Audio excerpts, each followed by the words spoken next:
ఈ నియమంతో ఉంటే, అలాగే రాత్రిపూట కూడా సాధ్యమైనంత వరకు తక్కువ ఆహారం స్వీకరించి భూశయ్యనం చెయ్యండి. ఇవన్నీ పురాణాలు వినడానికి నియమాలు, తీర్థయాత్రల్లో ఉండేటప్పుడు నియమాలు. ఉత్తప్పుడు ఎన్ని సౌకర్యాలున్నా కేవలం ఈ 7 రోజులైనా సప్తాహ దీక్షతోటి కంకణధారణ చేసి పురాణం వింటున్నాం గనక సాధ్యమైనంత వరకు నేల మీద పడుకోండి. నేల మీద పడుకోవడానికి అవకాశం లేకపోతే పాత దుప్పట్లు కాకుండా ఏదైనా కొత్త దుప్పటి ఇలాంటిది వేసుకుని సాధ్యమైనంత వరకు ఎక్కువగా నిద్రకి ఆహారానికి ప్రాముఖ్యం ఇవ్వకుండా గడపండి. పలకరించుకునేటప్పుడు కూడా ఒకరినొకరు ఏరాని కానీ ఏమండని కానీ కాకుండా ఏ క్షేత్రంలో ఉంటే ఆ క్షేత్ర దేవతనామంతో పలకరించుకోండి. ఉదాహరణకి ఇప్పుడు మనం శివక్షేత్రంలో ఉన్నాం, గోకర్ణ క్షేత్రంలో, అందుకని ఒకళ్ళొకళ్ళు శివ శివ అని పలకరించుకోవాలన్నమాట. ఉప్మా కావాల్సి వస్తే శివ అనాలి, మంచినీళ్ళు కావాల్సి వస్తే శివ అనాలి. భార్యని భర్త తనకు కావలసిన వస్త్రం ఇవ్వమని అడగడానికి శివశివ వస్త్రం అనాలి తప్ప ఒసే వస్త్రం అని అనకూడదట. అలాగే ఈవిడికి కూడా ఆయన దగ్గర నుంచి ఏదైనా పనుంటే ఒరే ఇది తీసుకురారా అనకుండా శివశివ ఇదిగో ఈ వస్త్రం ఇయ్యి అని అడగాలి. ఏదైనా మొత్తం మీద శివనామస్మరణతో గడపాలి. అదే ఏ వైష్ణవ క్షేత్రానికైనా వెడితే హరినామస్మరణతో గడపాలి. అమ్మవారి క్షేత్రానికి వెడితే అంబ శ్రీమాత శ్రీమాత అనుకుంటూ ఉండాలన్నమాట. ఈ విధంగా దీనివల్ల ఏమవుతుందన్నమాట, వింటున్నది ఆ దేవతా కథ, శివకథ, నోటితో అనుక్షణం అనేది శివనామస్మరణం. ఆఖరికి తింటున్నప్పుడు పదార్థాన్ని కూడా శివ శివ అంటున్నాం కనుక ఆహారం కూడా భగవన్నామపూర్వకంగా లోపలికి వెడుతోంది. దాంతో ఈ అన్నం కూడా బ్రహ్మ పదార్థం శివ పదార్థం అయిపోతుంది. క్రోధాన్ని కానీ లేదా అనురాగాన్ని కానీ సాధ్యమైనంత వరకు ఈ సమయంలో త్యజించాలి. అంటే నావాడి కోసమే నేను సీట్ అట్టే పెట్టాను అనకుండా అందరూ కూర్చోవచ్చు అనే కోరిక రావాలి. ఏమండో ఈ పక్కన కుర్చీ మా ఆవిడ కోసం అట్టే పెట్టానండి, మా ఆయన కోసం అనకండి. ఎలాగూ కొంతమంది విడివిడిగానే కూర్చుంటారు యావజ్జీవితం, కొంతమందికి అనుబంధం ఎక్కువ. ఒకవేళ పక్కవాడు కూర్చుంటే వాడు కూడా శివస్వరూపమే. కాబట్టి రాగమునకు అతీతంగా ఉండాలి, ద్వేషమునకు అతీతంగా ఉండాలి. ఈ విధంగా 7 రోజులు గడిపితే తెలియకుండానే వాడు ఈ జన్మలోనే పరమేశ్వర స్వరూపం అయిపోతాడు. ఒకప్పుడు బ్రహ్మ విష్ణువు ఈ ఇద్దరు భూమండలం అంతా తీర్థయాత్రలకు వచ్చారు మారు వేషాలతో. భూమి మీదకి వచ్చాక ఎవడైనా తన మహిమతో యాత్రలకు వెళ్ళకూడదు. అందుకే మీరు చూడండి, వేదవ్యాసుల వారు 10,000 మంది శిష్యులతో తీర్థయాత్రలకు వెళ్ళాడు. వెళ్ళినప్పుడు కాలినడకనే వెళ్ళాడు. ఆయన తలుచుకుంటే హిమాలయాలలో ప్రత్యక్షం అవ్వగలడు, బదరీ రాగలడు, కేదారం వెళ్ళగలడు, కురుక్షేత్రం వెళ్ళగలడు. పాండవులకు ఎప్పటికప్పుడు తన మహిమతో ప్రత్యక్షమైన వాడే. కానీ తీర్థయాత్రలకు వెళ్ళేటప్పుడు మాత్రం కాలినడకనే వెళ్ళాలి కనుక ఆయన నడిచి నడిచి వెళ్ళేవాడు. అలాగే బ్రహ్మ విష్ణువు కూడా మానవ వేషాలు ధరించి ఈ భూమండలం అంతా తీర్థయాత్రలకు తిరిగారు. ఓ చోట మహాసముద్రం కనపడింది. అదే ఇప్పుడు మనం దీన్ని పశ్చిమ సముద్రం అంటాం. తర్వాత అరేబియా సముద్రం అని తురకాళ్ళు దీనికి పేరు పెట్టారు. ఇది పశ్చిమ సముద్రం అన్నమాట. ఈ పశ్చిమ సముద్ర తీరంలో ఒక ఋషి ఆశ్రమం కట్టుకొని తపస్సు చేస్తున్నాడు. అప్పటికింకా గోకర్ణేశ్వరుడి మహాబలీశ్వరుడు రాలేదు. ఈయన త్రేతాయుగంలో వచ్చాడు. ఈ కథ కృతయుగంలో జరిగింది, సృష్టి ఆరంభ కాలంలో. అది కూడా ఇది 28వ కల్పం, అది 24వ కల్పంలో జరిగిన కథ. ఆ కాలంలో బ్రహ్మ విష్ణువులు ఇక్కడికి వచ్చారు. సముద్ర తీరంలో ఒక ఋషీశ్వరుడు ఒక చిన్న గుడిసె వేసుకుని అందులో కూర్చుని తపస్సు చేసుకునేవాడు. సముద్రంలో స్నానం చేయడం, ఆచమనం చేసి వీలున్నప్పుడల్లా శివుణ్ణి అర్చన చేసి ఆ తర్వాత మళ్ళీ తన పనుల్లో నిమగ్నమయ్యేవాడు.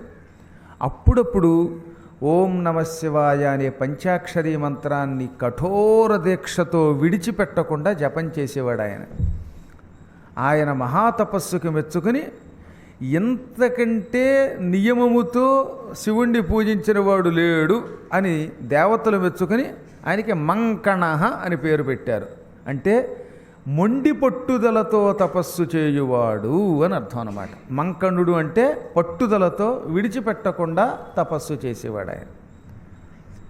ఒకరోజున ఆయన పొద్దుటే లేచాడు. ఆయన ఆశ్రమం చుట్టూతో అన్ని బిల్వ వృక్షాలు ఉండేవి. మారేడు చెట్టు అంటే శివుడికి చాలా ఇష్టం. ఆయన ఇంట్లోనూ శివలింగం ఉన్నది. ఇంటి చుట్టూ, ఇల్లు అంటే చెప్పాను కదా గుడిసె, ఆశ్రమం అది. ఆ ఆశ్రమం చుట్టూతా అన్నీ బిల్వ వృక్షాలే. లేత లేత మారేడు ఆకులు కొన్ని కోసి ఆకులతో శివుణ్ణి పూజించాడు ఆయన. ఎప్పుడు శివుణ్ణి పూజించినా నుదుట విభూతి ఉండాలి. విభూతి లేకుండా శివుణ్ణి అర్చన చేయడం కంటే మహాపాపం మరొకట్లేదు. కొన్ని నియమాలు ఉంటాయి అంతే. చేతులు కడుక్కోకుండా ఆహారం తింటే శరీరం ఎలా అయితే అనారోగ్యం పాలవుతుందో, విభూతి లేకుండా శివుణ్ణి అర్చన చేస్తే కూడా శరీరం అనారోగ్యం పాలవుతుంది అని చెప్పారు. దిగ్భస్మరహితం ఫలం. శివార్చన ఎప్పుడు చేసినా సరే నుదుట విభూతి ఉండి తీరాలి అని ఒక కఠోర నియమం అనమాట. దిగ్భస్మరహితం ఫలం ధిగ్రామమ శివాలయం ధిగనీశార్చనం జన్మ దిగ్విద్యాం అశివాశ్రయాం.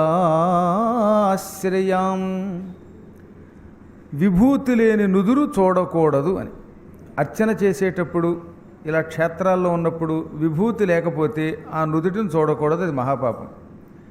దిగ్గ్రామం అశివాలయం. శివాలయం లేని ఊళ్ళో అన్నం తింటే శవం చేతి భోజనం తినడంతో సమానం. అందువల్ల పూర్వకాలంలో శివాలయం లేని ఊరు ఉందని తెలిస్తే అక్కడికి వెళ్ళి అన్నం తినేవారు కాదు. దిగ్ అనీశార్చనం జన్మ. శివుడిని పూజించని జన్మ దండుగా వ్యర్థం. దిక్ అంటే వ్యర్థం అన్నమాట. చి అని మనం ఎలా అంటామో సంస్కృతంలో దిక్ అంటే అదనమాట. దిగ్విద్యాం అశివాశ్రయాం. శివుడి నామస్మరణ లేని విద్య పనికి మాలిన విద్య. అందువల్ల ఆయన ఏం చేసేవాడు, పొద్దుటే లేచి ఇంత విభూతి పూసుకుని ఆ తర్వాత లేత మారేడాకులు కోసి వాటితో అర్చన చేసేవాడు. ఆయనకు అదృష్టం కూడా కలిసి వచ్చింది. ఆయన భక్తికి మెచ్చుకుని శివుడు వరం ఇచ్చాడు. చెట్లు కూడా అనుగ్రహించే, చెట్లు కూడా దేవతలే, వృక్షదేవతలు అంటాం వాటిని. వాటికి కూడా మనలాగా రక్తం మాంసము అన్నీ ఉంటాయి. కాకపోతే మనకి తెలియదు అంతే. చెట్టుకి పైన ఉన్నటువంటి ఆ పట్ట ఉందే దానికి మన చర్మం లాంటి చర్మం అనమాట. అందుకే చెట్టుని కొడితే ఒక రకమైన రసం కారుతుంది, అది కూడా పాపం దానికి రక్తం. అందుకే చెట్టుని చంపే ముందు చాలా జాగ్రత్తగా ఆలోచించాలి. మహాపాపాల్లో కల్లా గొప్ప పాపం అనవసరంగా చెట్టును నరకడం. అత్యావశ్యక స్థితి లేకపోతే ఏ జంతువుని వృక్షాన్ని సంహరించకూడదు. ఈయన చెట్లని పూజించటం వల్ల, శివుణ్ణి పూజించడం వల్ల ఈ చెట్టు 365 లేతాకులు ఇచ్చేదిట. కొన్ని చోట్ల బిల్వవృక్షాలు ఉంటాయి కానీ ముదురు ఆకులు ఉంటాయి, రిటైర్ అయిపోయిన ఆకులు. కానీ ఇది ఎలా కాదట, ఎప్పుడు లేత ఆకులే ఉండేవన్నమాట. ఆ ఆకులు కోసి శివలింగం మీద పెట్టి ఓం భూర్భువస్వహ ఓం మం నిధనపతయ నమః అంటే ఆయన పూజ చేసేవాడు. ఒక రోజున ఆయన ప్రొద్దుటే లేచాడు, శివుణ్ణి పూజించడానికి సంసిద్ధుడయ్యాడు. ఒకసారి మీ అందరికీ ఒకసారి దాపి సరే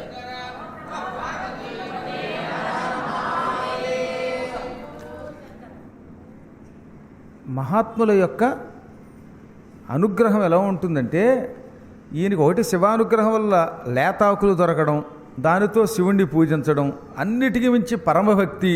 చెట్టుని కూడా దేవత కింద, ఒక చిన్న పాప కింద ఆయన సాకటం, వీటన్నిటి వల్ల ఆయనకి తెలియకుండానే శరీరం పూర్తిగా ఆరోగ్యం అయిపోయింది.